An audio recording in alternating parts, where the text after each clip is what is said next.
The Haunting at the Rialto.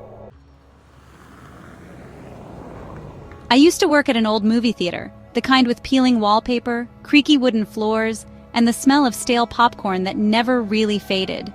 The Rialto had been around for decades, and though management tried to modernize it with new projectors and seats, the place still carried a heavy, unsettling presence. Employees whispered stories of strange happenings, a shadow darting across the empty lobby, the sound of distant laughter in an unoccupied theater, the faint scent of perfume when no one was around. At first, I brushed it off. That is, until the night I saw something I couldn't explain.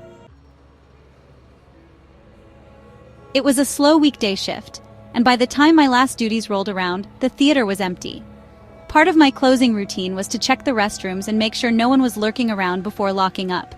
As I stepped out of the women's restroom, I saw my coworker Jamie walk past me. She didn't say a word, just moved with an almost mechanical stride toward Theater 6. I was about to call out to her, but something made me stop. Maybe it was the way she walked, too stiff, too deliberate. Maybe it was the fact that she didn't acknowledge me at all. But my brain reasoned that she was probably just tired. I followed her into Theater 6, stepping into the dimly lit room where the only illumination came from the faint glow of the exit sign. Jamie? Silence. I scanned the rows of seats, expecting to see her crouch down, maybe picking up leftover popcorn or checking for forgotten purses. But she wasn't there. The theater was completely empty. I stood there for a moment, my breath hitching in my throat. I knew I had just seen her walk in. I had followed right behind her. She couldn't have just vanished. A sudden chill crawled up my spine, the air around me turning heavy, suffocating. The silence in the theater became unnatural, thick, like the room itself was holding its breath. Then from the far corner of the room came a faint sound, like soft breathing. I spun around, my heart hammering. "Jamie?" My voice barely rose above a whisper. Nothing. I backed out of the theater, forcing myself not to run. Something was in there with me, something that wanted me to believe it was Jamie. When I made it back to the lobby, I found Jamie standing behind the concession stand, counting the register. My stomach dropped. "Were you just in Theater 6? I asked, my voice shaking. She looked up confused. "No, I've been down here the whole time." I must have gone pale because she immediately frowned. Why? I didn't know what to say. I just shook my head and mumbled something about being tired. But I wasn't tired. I was terrified.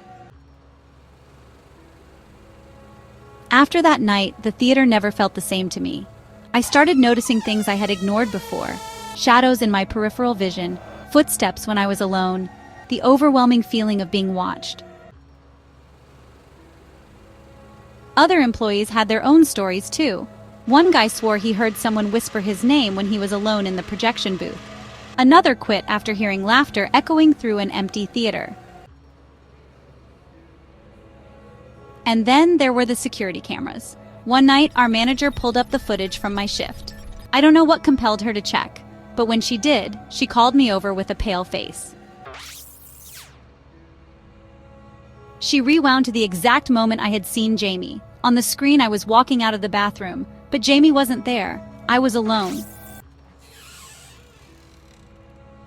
But there was something else, something I hadn't noticed before.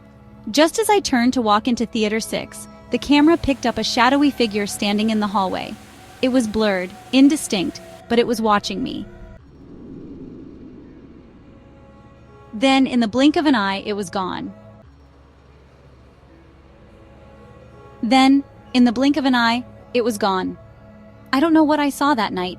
I don't know what was in that theater with me. But I do know one thing. It wasn't Jamie. And it wanted me to follow it.